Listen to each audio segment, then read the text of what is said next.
ബാലചന്ദ്രൻ അനുസ്മരണ പ്രഭാഷണത്തിലേക്ക് എന്നെ ക്ഷണിച്ച പനമറ്റം ഗ്രന്ഥശാലയിലെ അതിൻ്റെ പ്രവർത്തകരോട് ആദ്യമേ നന്ദി പറയുന്നു. ഇവിടെ പി വിജയേഷൻ സാറുണ്ട്, doctor K Abdul Rasheed, AP Rajagopal, P Madhu, professor KR Chandramohan, എല്ലാവരെയും അഭിസംബോധന ചെയ്തുകൊണ്ട് നവമനുഷ്യയുഗത്തിലെ ചരിത്രം, അതിജീവനത്തിൻ്റെ സാമൂഹിക ശാസ്ത്രം എന്ന ഒരു വിഷയത്തിലാണ് ഞാൻ സംസാരിക്കുന്നത്.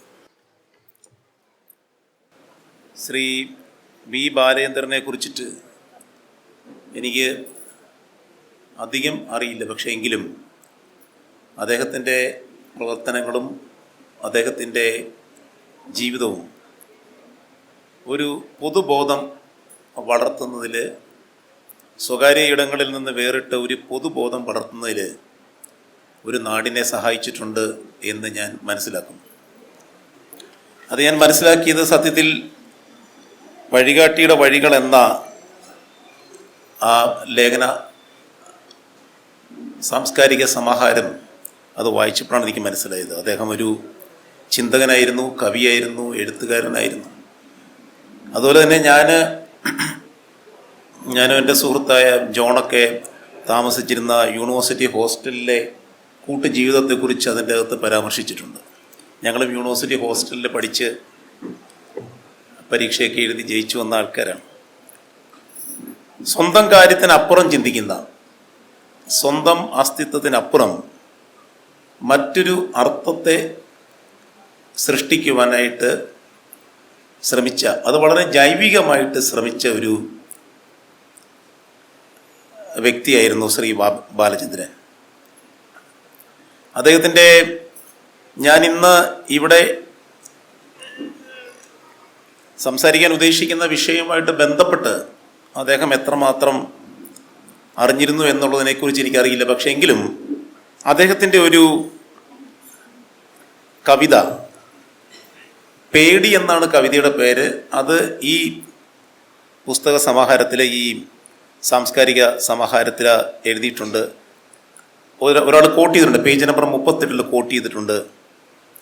ഭീകരതമോമായ മൃദിതൻ കിരീടമായി, നെറ്റിയിൽ വിയർപ്പിൻ്റെ നിതാന്ത പ്രവാഹമായി, നീ എന്നിൽ ആവേശിക്കേ, നീ എന്നെ തകർക്കവേ, നീ എന്നെ എരിയിക്കേ, നീ എന്നെ മരിപ്പിക്കേ, ഇല്ല നീ ജയിച്ചോളൂ, വിജയം വരിച്ചോളൂ, അല്ലലിൻ ചുടല നൃത്തങ്ങൾ നീ നയിച്ചോളൂ.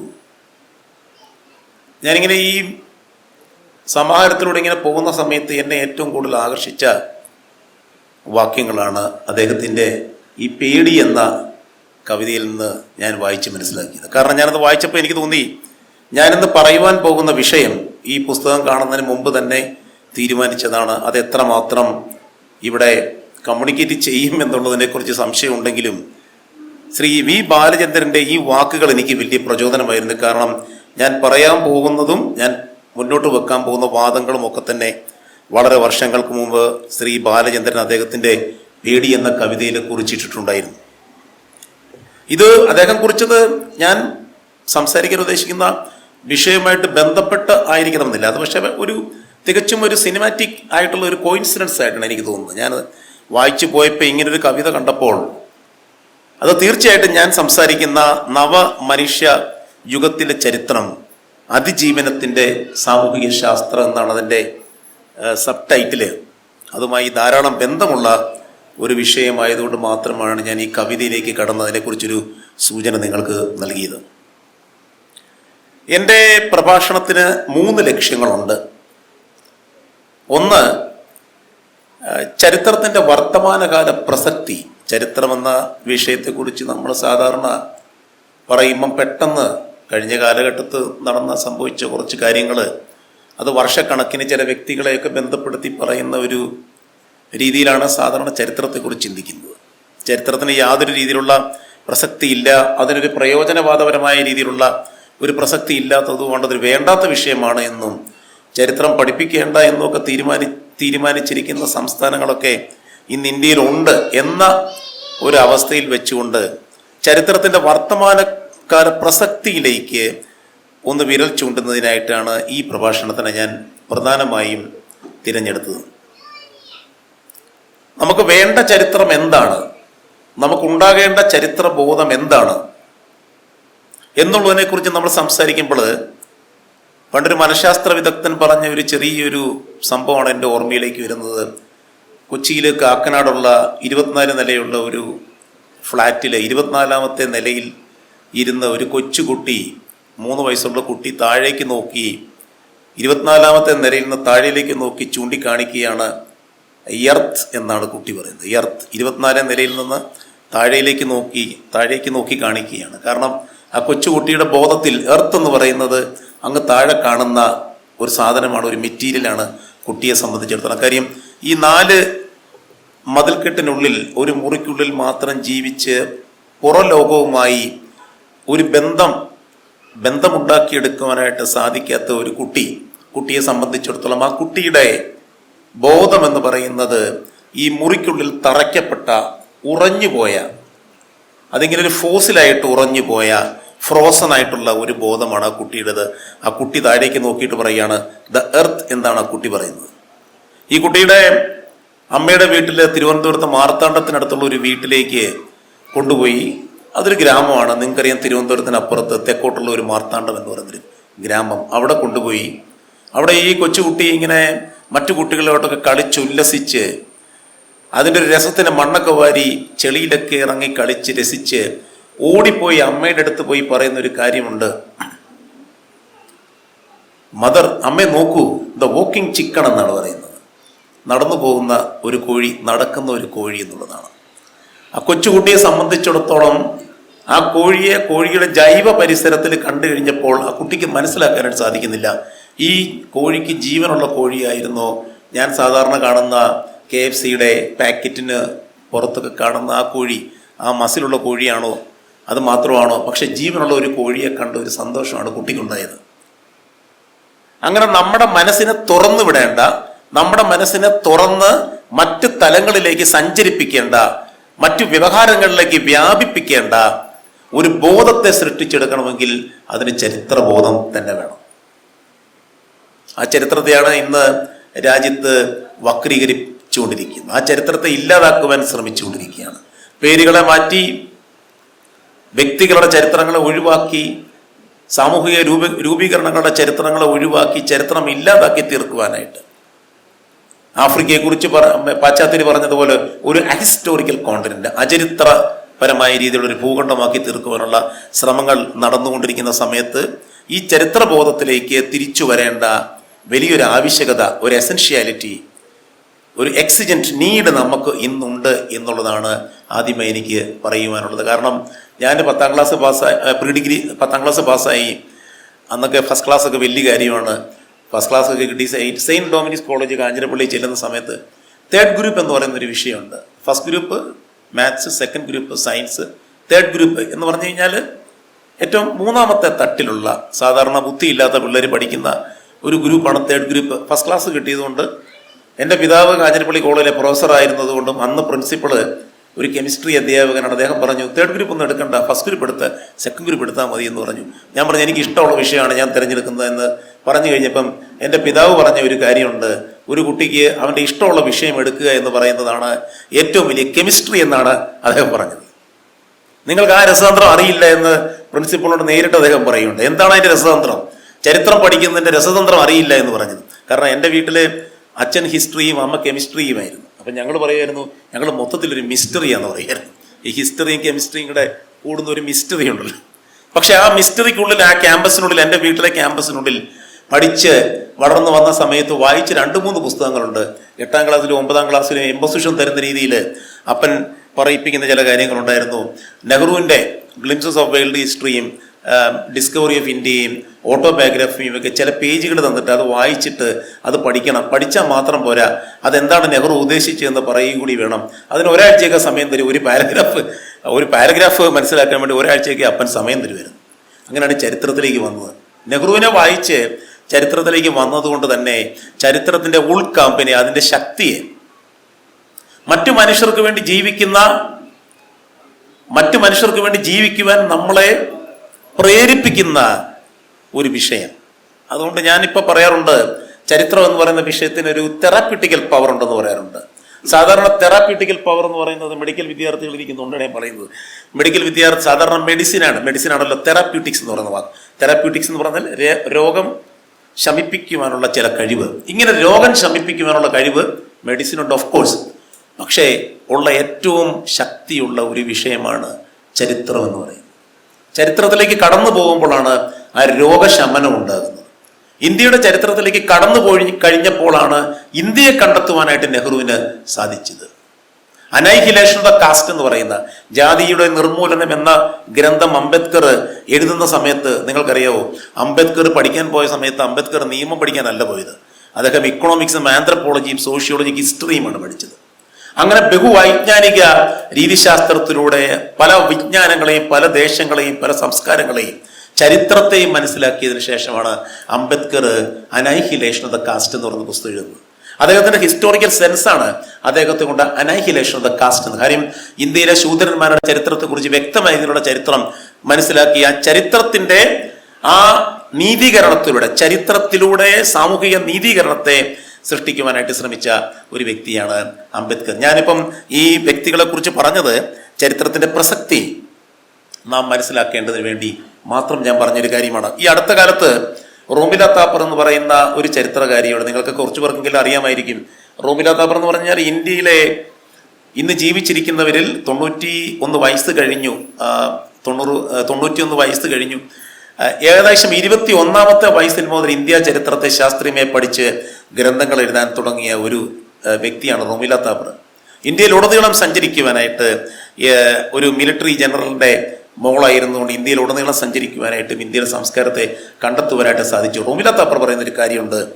പറയുന്ന ഇതാണ്, ഒരു ഇന്റർവ്യൂവിൽ പറയുകയാണ്, അദ്ദേഹം അവരോടൊരു ചോദ്യം ചോദിച്ചു, ഇന്ത്യയിലെ ചരിത്ര പഠനങ്ങളൊക്കെ എങ്ങനെയുണ്ട്, ചരിത്ര പഠനങ്ങളുടെ അതിന്റെ ഗുണമേന്മയെക്കുറിച്ച് മാഡത്തിന്റെ അഭിപ്രായം എന്താണ് എന്ന് വലിയൊരു ചരിത്രകാരൻ, JNUവിനെ തന്നെ വലിയൊരു ചരിത്രകാരൻ ചോദിച്ചു.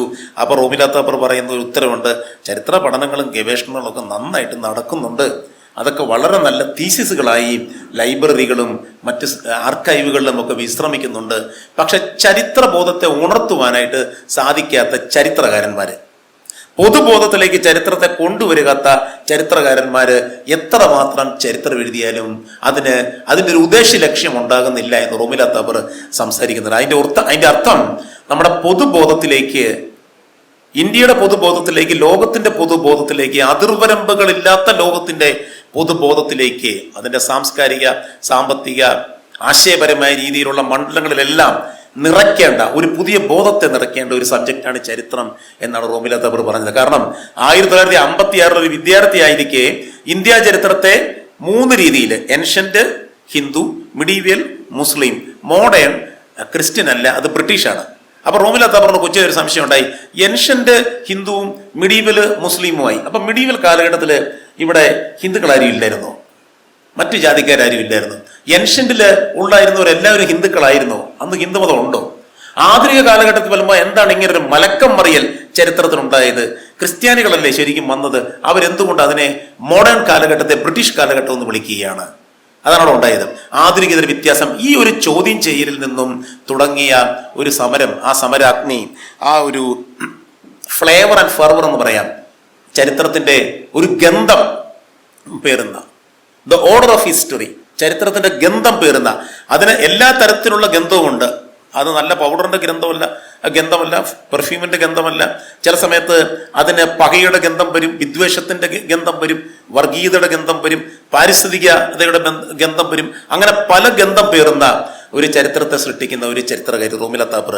വർത്തമാന കാലഘട്ടത്തിൽ ചരിത്രത്തിന്റെ പ്രസക്തി ഒന്ന് കാണിക്കുവാൻ വേണ്ടി മാത്രം ഞാൻ പറഞ്ഞത്. സത്യം ഞാനിത് പറയുന്നതിന്റെ പ്രധാന കാരണം, ഇന്ന് ഞാൻ ഈ സംസാരിക്കുന്ന വി ബാലചന്ദ്രനെ കുറിച്ച് ഞാൻ നോക്കിയപ്പം ആരോ എഴുതിയിരിക്കുന്ന ഒരു കാര്യം ഞാൻ കണ്ടതാണ്. സ്വന്തം കാര്യത്തിനപ്പുറം ചിന്തിക്കുന്ന, one who think beyond the frontiers of narrow knowledge, നമ്മുടെ നോളജിന്റെ ജ്ഞാനവ്യവസ്ഥയുടെ അപ്പുറത്ത് ചിന്തിക്കുന്ന ഒരു വ്യക്തി, സ്വന്തം അസ്തിത്വത്തിനപ്പുറം മറ്റൊരു അർത്ഥം സൃഷ്ടിച്ച ഒരു വ്യക്തി. ആ വ്യക്തിക്ക് വേണ്ടി പറയുമ്പം ആ ചരിത്രബോധത്തെ കൂടി അതിൻ്റെ കൂടെ ഒരു അപ്പൻഡിക്സ് ആയിട്ട് ചേർക്കണം എന്നുള്ളതുകൊണ്ടാണ് ഞാൻ ഈ റോമില താപ്പറിൻ്റെയും മറ്റ് ചരിത്രകാരന്മാരുടെയും കാര്യം പറഞ്ഞത്. രണ്ടാമത്തെ എൻ്റെ ലക്ഷ്യം എന്ന് പറയുന്നത് ചരിത്രം എങ്ങനെ അതിജീവനത്തിൻ്റെ സാമൂഹ്യശാസ്ത്രമാവുന്നു എന്നുള്ളതാണ്.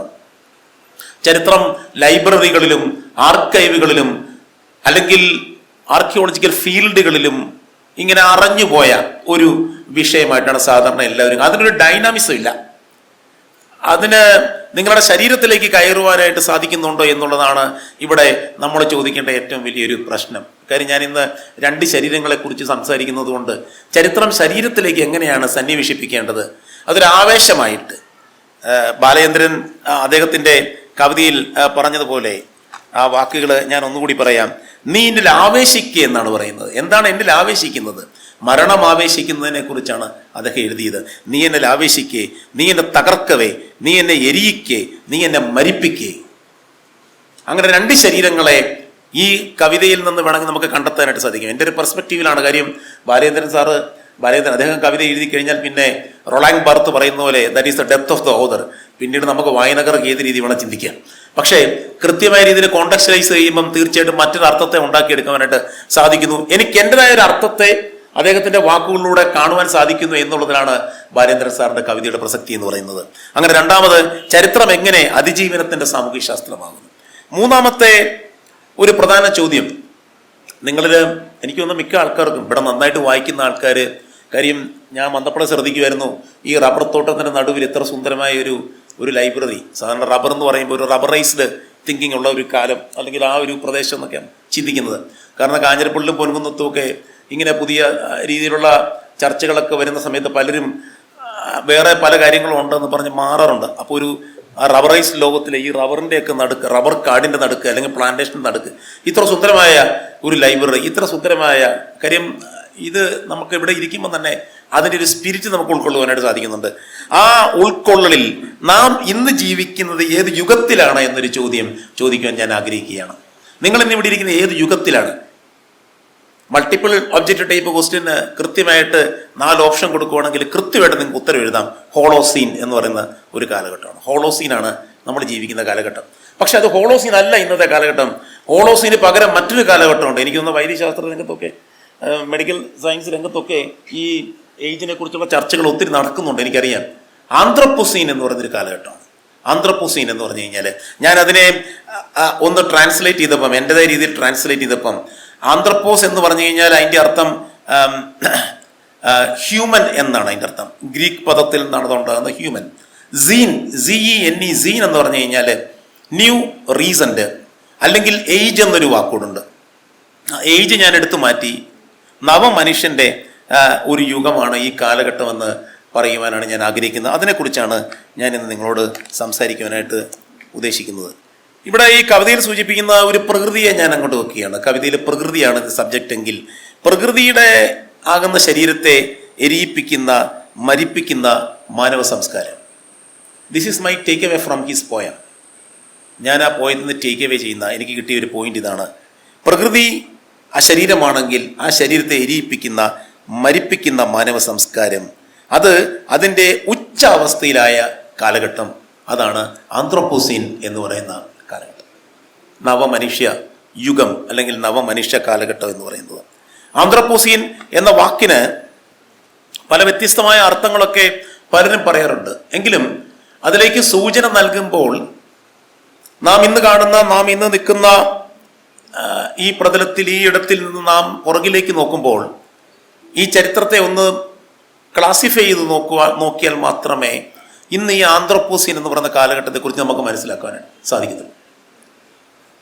എല്ലാ ജീവചരിത്രത്തെയും, എല്ലാ മാനവ ചരിത്രത്തെയും, എല്ലാ സുവോളജിക്കൽ, ബയോളജിക്കൽ ചരിത്രത്തെയും 4ആയിട്ട് നമുക്ക് ക്ലാസിഫൈ ചെയ്യുവാനായിട്ട് സാധിക്കും. മനുഷ്യന്റെ വരവിന് ശേഷം ഉള്ളതാണ് കേട്ടോ. ഒന്ന്, വേട്ടയാടി ശേഖരിക്കുന്ന ഒരു കാലഘട്ടം, ഹണ്ടിങ് ഗാദറിങ് എന്ന് പറയുന്ന ഒരു കാലഘട്ടമുണ്ട്. ആ കാലഘട്ടത്തിൽ സേപ്പിയൻസ്, നമ്മുടെ പൂർവികര്, അവർക്ക് അധികം ചിന്തിക്കുവാനായിട്ടുള്ള കപ്പാസിറ്റി ഇല്ലായിരുന്നു, അല്ലെങ്കിൽ കൊഗ്നിറ്റീവ് കപ്പാസിറ്റി ഇല്ലായിരുന്നു. അവർക്ക് ഭാവന കാണുവാനായിട്ട് സാധിച്ചില്ല.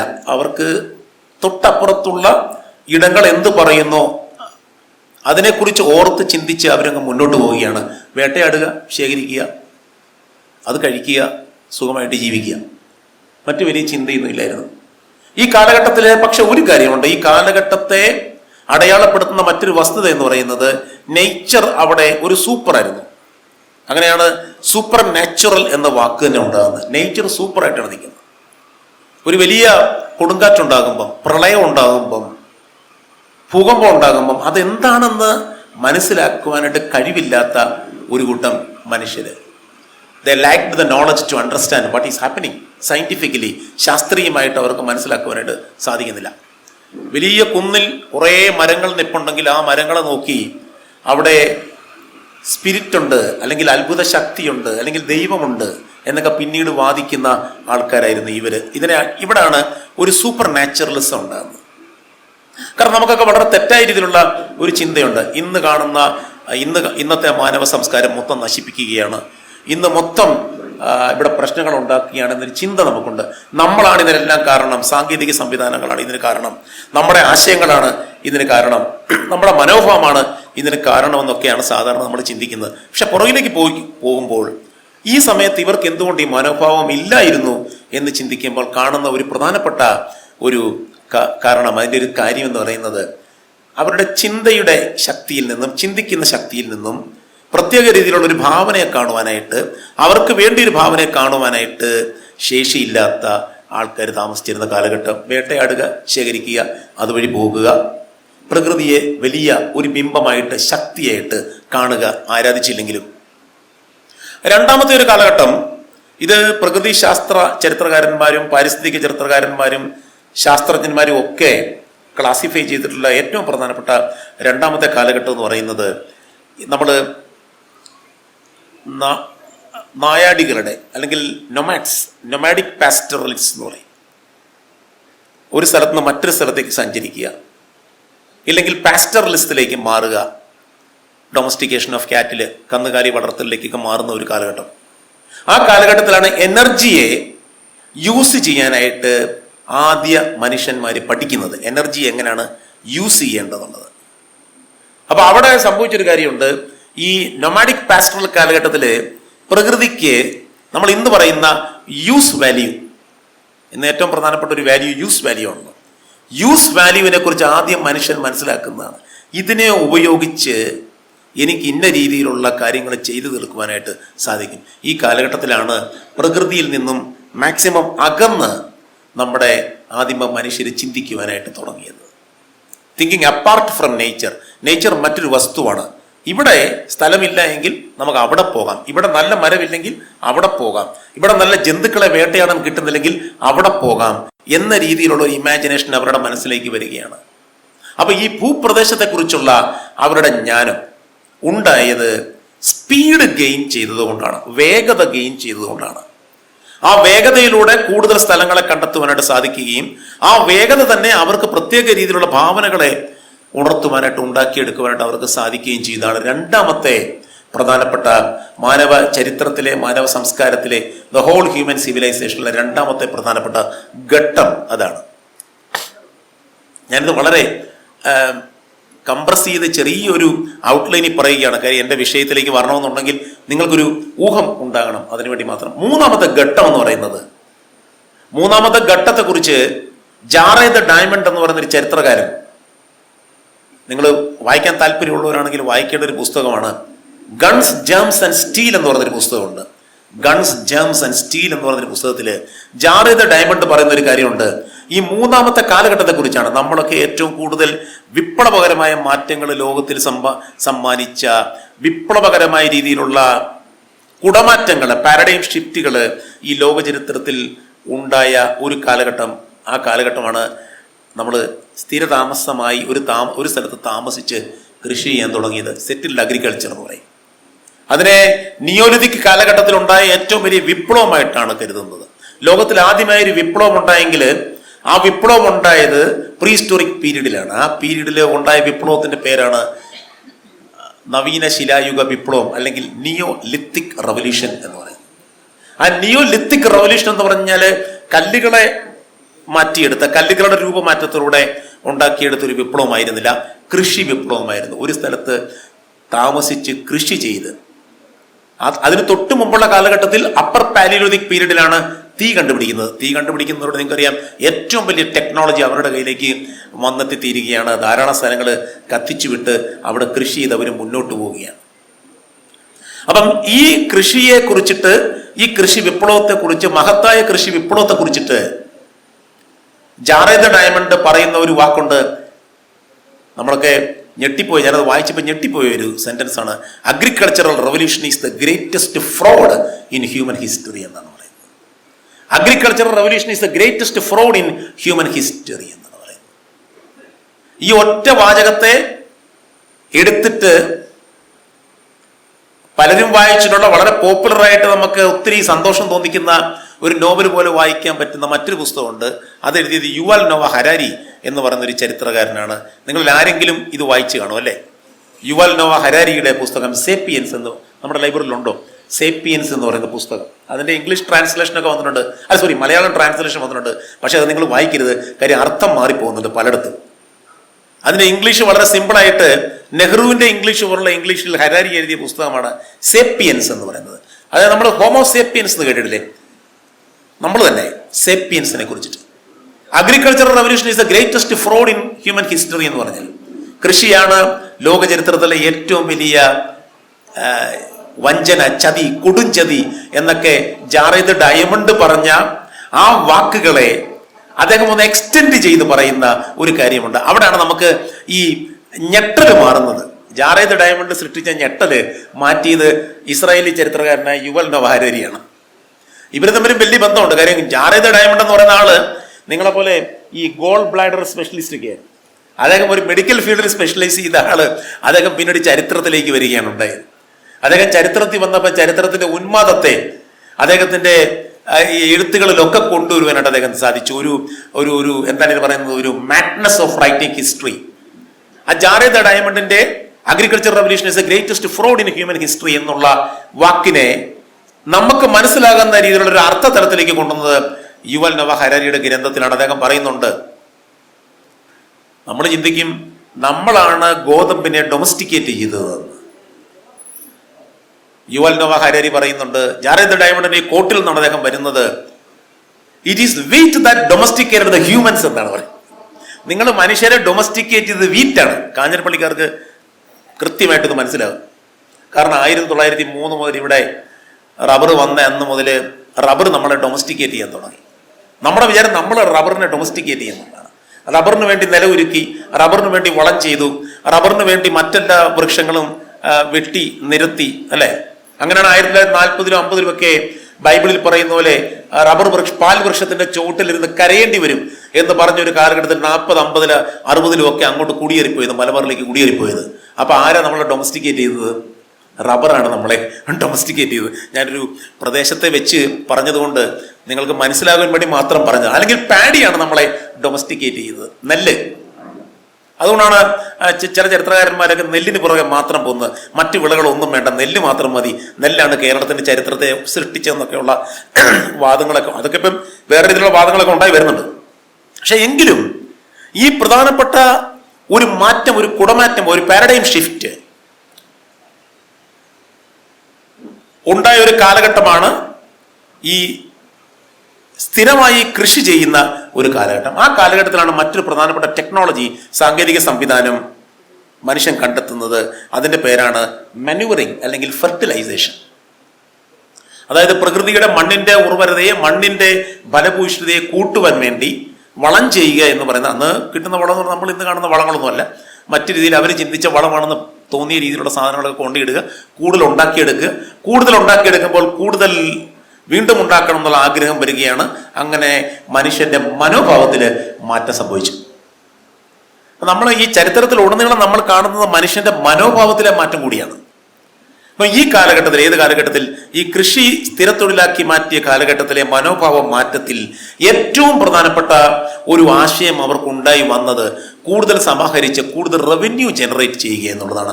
അവിടെയാണ് സത്യത്തിൽ നമ്മുടെ മണ്ണും നമ്മുടെ പ്രകൃതിയും ഒരു മെറ്റീരിയലായി മനുഷ്യന് മാറുന്നത്. ഭൗതികവൽക്കരണം, മണ്ണൊരു മെറ്റീരിയലാണ്, മരം ഒരു മെറ്റീരിയലാണ്. സത്യത്തിൽ ഈ കാലഘട്ടത്തിൽ നിന്നുള്ള ഈ ഒരു വലിയ ഒരു യുക്തിയിൽ നിന്നുമാണ് ആ മെറ്റീരിയലാക്കി വ്യക്തികളെയും മെറ്റീരിയലാക്കി, അങ്ങനെയാണ് സ്ലേവറി, അടിമത്തം ഉണ്ടായി വരുന്നത്. അവിടെയാണ് നിങ്ങൾ കാണുന്ന ഏറ്റവും ലോക ചരിത്രത്തിലെ ഏറ്റവും വിഷമം പിടിച്ച ഒരു കാലഘട്ടം, ഫ്യൂഡലിസം എന്ന് പറഞ്ഞൊരു കാലഘട്ടം ഉണ്ടാകുന്നത്.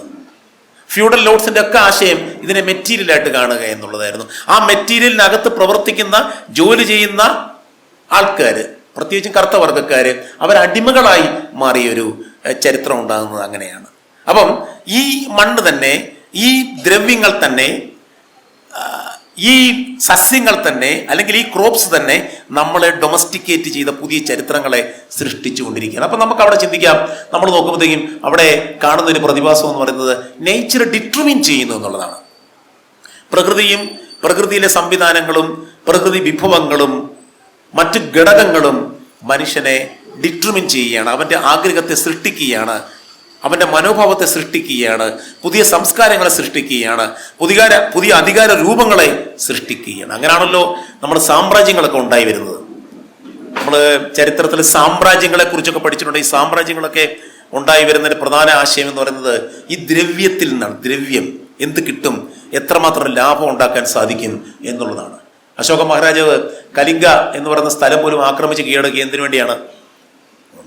ഏറ്റവും പ്രധാനപ്പെട്ട ഫലഭൂഷ്ടിയുള്ള, ഏറ്റവും കൂടുതൽ ഉൽപ്പന്നങ്ങളെ കിട്ടും എന്നും ഏറ്റവും കൂടുതൽ റവന്യൂ ഉണ്ടാക്കാൻ പറ്റിയ ഒരു സ്ഥലമാണ് കലിംഗ, ഇന്നത്തെ ഒറീസ എന്ന് പറയുന്നത്. അങ്ങനെയാണ്. അപ്പം അങ്ങനെ എംപയറുകൾ തഴച്ചു വളരുന്ന ഒരു കാലഘട്ടം. ഇനി നാലാമത്തെ ഏറ്റവും പ്രധാനപ്പെട്ട കാലഘട്ടം എന്ന് പറയുന്നത് വ്യവസായവൽക്കരണത്തിന്റെ കാലഘട്ടമാണ്. മനുഷ്യന്റെ എല്ലാ രീതിയിലുള്ള ചിന്തകളെയും മാറ്റിയ, അവിടെ ഫ്യൂഡലിസത്തിൽ നിന്നും ക്യാപിറ്റലിസത്തിലേക്കുള്ള ട്രാൻസിഷനിൽ ആ ഫ്യൂഡൽ ലോഡിന് അല്ലെങ്കിൽ ആ ജന്മിക്ക് എത്ര തേങ്ങ എൻ്റെ പുരയിടത്തിൽ നിന്ന് കിട്ടുന്നു എന്ന കണക്ക് വേണ്ടായിരുന്നുവെങ്കിൽ ആ തേങ്ങയുടെ കണക്കിനെ കൃത്യമായ രീതിയിൽ അടയാളപ്പെടുത്തുന്ന ബുക്ക് കീപ്പിംഗ് ആൻഡ് അക്കൗണ്ടൻസി എന്ന് പറയുന്ന ഒരു സബ്ജക്റ്റിനെ ഉണ്ടാക്കിയെടുത്ത ഒരു വ്യവസ്ഥ ക്യാപിറ്റലിസം. ആ ക്യാപിറ്റലിസ്റ്റ് ചിന്തിച്ചത് എങ്ങനെയാണ്? നിങ്ങൾക്ക് നിഴലിനെ വെട്ടാൻ പറ്റിയില്ല എങ്കിൽ നിങ്ങൾ മരത്തെ വെട്ടിയെടുത്ത് ലാഭം ഉണ്ടാക്കുക എന്നുള്ളതാണ്. നിഴലിനെ നമുക്ക് വെട്ടാൻ പറ്റില്ലല്ലോ, വെട്ടിയെടുത്ത് നമുക്ക് ലാഭം ഉണ്ടാക്കാൻ പറ്റില്ല എങ്കിൽ നിങ്ങൾ മരത്തെ വെട്ടിയെടുത്ത് ലാഭം ഉണ്ടാക്കുക എന്ന ആശയമാണ് ക്യാപിറ്റലിസം മുന്നോട്ട് വെച്ചത്. ഈ കാലഘട്ടത്തിലാണ് സത്യത്തിൽ ലോകത്തുടനീളം പ്ലാന്റ്സ് അല്ലെങ്കിൽ സസ്യങ്ങൾ സഞ്ചരിക്കുവാൻ തുടങ്ങിയത്. ഒരു പ്രദേശത്ത് നിന്ന് മറ്റൊരു പ്രദേശത്തേക്ക് സസ്യങ്ങൾ സഞ്ചരിക്കുവാൻ തുടങ്ങി എന്ന് പറഞ്ഞാൽ അധികാരിക്കൊപ്പം കോളനികൾ സൃഷ്ടിക്കുന്ന വലിയ യൂറോപ്യൻ സാമ്രാജ്യങ്ങൾക്കൊപ്പം ഓസ്ട്രേലിയയിലേക്കും ന്യൂസിലൻഡിലേക്കും അല്ലെങ്കിൽ പുതിയ അമേരിക്കയിലേക്കും, ന്യൂ അമേരിക്ക എന്ന് പറഞ്ഞു കഴിഞ്ഞാൽ കാനഡ, ലാറ്റിൻ അമേരിക്ക എന്നീ പ്രദേശങ്ങളിലേക്കും പുതിയ സസ്യങ്ങളെയും ജന്തുക്കളെയും ട്രാൻസ്പോർട്ട് ചെയ്ത് കൊണ്ടുപോയി ഒരു പുതിയ സംസ്കാരത്തെ ഉണ്ടാക്കിയെടുക്കുവാനായിട്ട് കൊളോണിയലിസത്തിന് സാധിച്ചു. അതിൻ്റെ ഒരു അലയടികളാണ് പിന്നീട് നാം കാണുന്നത്, ക്യാപിറ്റലിസത്തിൽ നമ്മൾ കാണുന്നത്. അതുകൊണ്ട് കൊളോണിയലിസത്തെയും ക്യാപിറ്റലിസത്തെയും മനസ്സിലാക്കാതെ നാം ഇന്ന് നിൽക്കുന്ന യുഗത്തെ, നമ്മുടെ ഇപ്പോഴത്തെ ഇപ്പോക്ക് അല്ലെങ്കിൽ ഈറായെ നമുക്ക് മനസ്സിലാക്കുവാനായിട്ട് സാധിക്കത്തില്ല. അപ്പം 4 രീതിയിൽ, 4 പ്രവിശ്യകളിലൂടെ, 4 സന്ദർഭങ്ങളിലൂടെ പ്രകൃതിയുമായി പ്രത്യേക രീതിയിലുള്ള ഒരു റിലേഷൻഷിപ്പ് ബിൽഡ് ചെയ്ത മനുഷ്യന്റെ ജൈത്രയാത്രയാണ് നമ്മൾ ഈ 4 ഘട്ടങ്ങളിലായി കാണുന്നത്. നമ്മൾ സാധാരണ ഈ എവല്യൂഷനെ കുറിച്ച് പഠിക്കുമ്പോൾ, ഭൂമിയുടെ എവല്യൂഷനെ കുറിച്ച് പഠിക്കുമ്പോൾ സാധാരണ അടിസ്ഥാനപരമായ ചില കാര്യങ്ങൾ, അതിന് ചില ലാൻഡ്മാർക്കുകൾ മാത്രമേ ഞാൻ പറയുന്നുള്ളൂ. ഒന്ന്, പ്രീ കാംബ്രിയൻ ഇയോൺ എന്ന് പറയുന്ന ഒരു സമയമാണ്. പ്രീ കാംബ്രിയൻ ഇയോൺ കുട്ടികൾക്കൊക്കെ അറിയാം. 4.6 മില്യൺ മുതൽ 541 ദശലക്ഷം വർഷങ്ങൾക്ക് മുമ്പ് തീവ്രമായ ചൂട്, അഗ്നിപർവ്വതത്തിന്റെ പ്രവർത്തനങ്ങൾ, അതിന്റെ സ്ഫോടനങ്ങൾ, ഇതാണ് ഭൂമിയുടെ ആദ്യ ചരിത്രത്തിന്റെ ഒരു സ്റ്റേജ് എന്ന് പറയുന്നത്. അതിന് നാച്ചുറൽ ഹിസ്റ്റോറിയൻസ്, നാച്ചുറൽ സയന്റിസ്റ്റ് ഇട്ടിരിക്കുന്ന പേരാണ് പ്രീ കാംബ്രിയൻ ഇയോൺ എന്നാണ് അതിനെ പറയുന്നത്. രണ്ടാമത് വരുന്ന ഇയോൺ എന്ന് പറഞ്ഞു കഴിഞ്ഞാൽ ഒരു കാലഘട്ടം, യുഗം എന്നൊക്കെയുള്ള അർത്ഥമാണ് ഇയോൺ. രണ്ടാമത്തെ ഇയോൺ ആണ് ആർക്കിയൻ ഇയോൺ. ആ സമയത്താണ് ഭൂമിയുടെ പുറംതോടിന്, ഔട്ടർ കവറിന് ഒരു സ്ഥിരത, ഒരു ക്രെഡിബിലിറ്റി ഉണ്ടായി വരുന്നത്. സ്ഥിരത കൈവരിച്ച കാലമാണ് രണ്ടാമത്തെ കാലഘട്ടം, ആർക്കിയോൻ ഇയോൺ എന്നാണ്. അപ്പൊ അവിടാണ് ആദ്യകാല ജീവവസ്തുക്കൾ, ലൈഫിന്റെ ആദ്യത്തെ ചില സ്ഫുരണങ്ങളൊക്കെ ഉണ്ടാകുന്നത് ഈ ആർക്കിയോൺ ഇയോൺ കാലഘട്ടത്തിലാണ്. പിന്നീട് പ്രധാനപ്പെട്ട ഒരു കാലഘട്ടമാണ് ഈ ഫോട്ടോസിന്തസിന്റെ തുടക്കം. ജീവൻ നിലനിർത്തുന്ന, നമ്മുടെ ജീവൻ സ്ഫുരിക്കുന്ന ഒരു പ്രോസസ്സ്, ഫോട്ടോസിന്തസിന്റെ തുടക്കം സംഭവിക്കുന്നത് പ്രോട്ടറോസോയിക് ഇയോൺ എന്ന് പറയുന്നൊരു കാലഘട്ടത്തിലാണ്.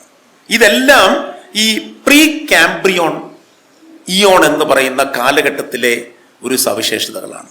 വലിയ ചൂടിൽ നിന്നും ഭൂമി ജീവിക്കാൻ പറ്റിയ ഒരു അവസ്ഥയിലേക്ക് പതുക്കെ ട്രാൻസ്ഫോം ചെയ്യുന്ന, രൂപാന്തരീകരണം ഭാവിക്കുന്ന ഒരു പ്രക്രിയ ആണ് ഈ പ്രീ കാംബ്രിയോൺ ഇയോണിൽ സംഭവിക്കുന്നത്.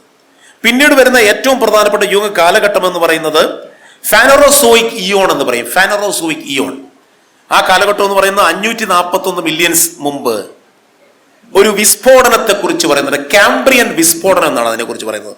കാംബ്രിയൻ വിസ്ഫോടനം, ഭൂതലത്തിലുള്ള ജീവജാലങ്ങളുടെ വൈവിധ്യവൽക്കരണം സംഭവിക്കുന്നത് ഈ കാംബ്രിയൻ വിസ്ഫോടനത്തിലൂടെയാണ്. ഈ വിസ്ഫോടനത്തിലൂടെയാണ് വൈവിധ്യ തരത്തിലുള്ള സമുദ്ര ജീവികൾ, ഭൂമിക്ക് മേൽ വ്യത്യസ്ത സസ്യങ്ങളുടെ കോളനി വൽക്കരണം. നമ്മൾ സാധാരണ ഈ കോളനി വൽക്കരണത്തെ കുറിച്ച് പറയുമ്പം മനുഷ്യരുടെ കോളനി വൽക്കരണത്തെ കുറിച്ചാണ് പറയുന്നത്. പക്ഷേ ഈ സസ്യങ്ങളുടെ ഒരു കോളനി വൽക്കരണമുണ്ട്. എങ്ങനെയാണ് പ്ലാന്റ്സ് പല സ്ഥലങ്ങളിലേക്കും വ്യാപിക്കുന്നത് എന്നുള്ളത്.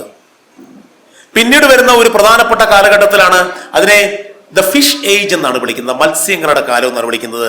അത് ഡിവോണിയൻ കാലഘട്ടം എന്ന് പറയും. ഡിവോണിയൻ കാലഘട്ടം, വ്യത്യസ്ത തരത്തിലുള്ള മത്സ്യങ്ങൾ, താടികളുള്ള മത്സ്യങ്ങൾ ഉണ്ടായ കാലഘട്ടമാണ് ഡിവോണിയൻ കാലഘട്ടം. പിന്നീട് വരുന്ന ഒരു പ്രധാനപ്പെട്ട കാലഘട്ടമാണ് കാർബോണിഫറസ് കാലഘട്ടം എന്ന് പറയും. ഈ സമയത്താണ് ഇഴജന്തുക്കൾ ഉണ്ടാകുന്നത്, റെപ്റ്റൈൽസ് ഉണ്ടാകുന്നത്. അതുപോലെ തന്നെ വിപുലമായ കൽക്കരി നിക്ഷേപങ്ങൾ ഉണ്ടായി തുടങ്ങിയ കാലഘട്ടമാണ് കാർബോണിഫർ കാലഘട്ടം എന്ന് പറയുന്നത്.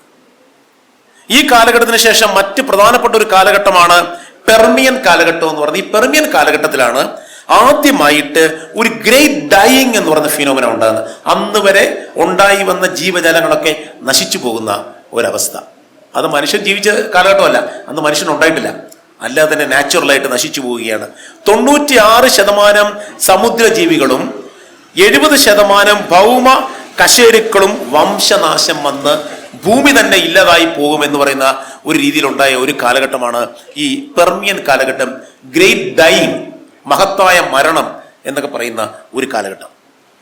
പക്ഷേ ഈ കാലഘട്ടത്തിലെ ഞാൻ ഈ പറഞ്ഞ പെർമിയൻ കാലഘട്ടത്തിലെ ഗ്രേറ്റ് ഡൈയിങ്ങിന് കാരണമായി തീർന്നത് ഭൗമശാസ്ത്രജ്ഞന്മാർ കണ്ടെത്തിയ ഒരു 2-3 കാരണങ്ങളുണ്ട്.